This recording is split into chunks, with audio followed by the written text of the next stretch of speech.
If you see an injustice happen and you don't talk about it, and it's being done by someone who affiliates with you, you're going to be blamed for it. You're going to have to pay for it. If you're South African and you don't talk about the xenophobia and condemn it, it's going to come back to bite you in your back. It's going to come back to hurt you. Now, right now, what's happening is many musicians and performers and artists from South Africa who are touring, most of the time they tour around Africa. They sell out shows in Kenya, sell out shows in West Africa. They sell out shows in Uganda, where I am from.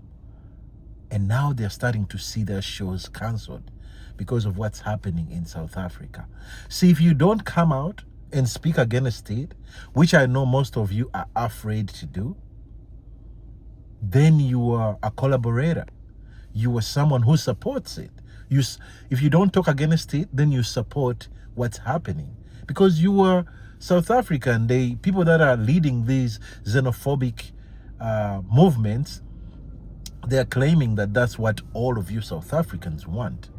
So if it's not what you want, you better come out and tell the people, this is not what I want. I'm not part of this, and I'm not going to stand with this. I am against it.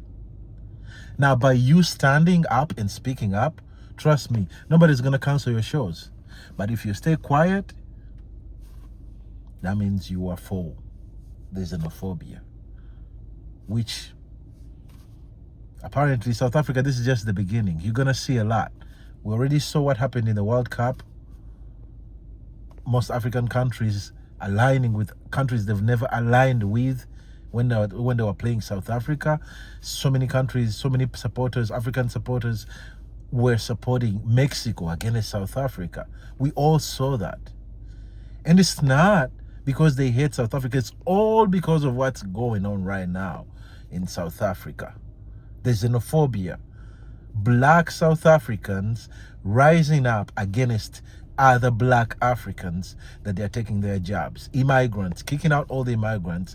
Even though you got the papers, you're not illegal. Now they've started breaking into houses and pulling out women and children, families, and dragging them out by the feet and handing them to the police.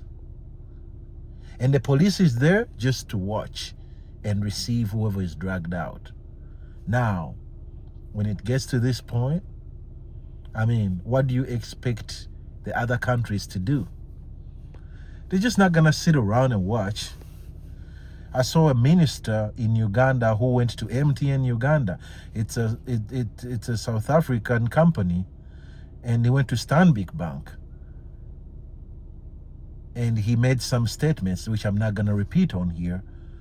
But if you come to think about it, this thing is going to come back to bite you in the back. South Africans who have some common sense, you better rise up and condemn this thing, because it's going to come back to hurt you. And it's going to hurt you for a long time.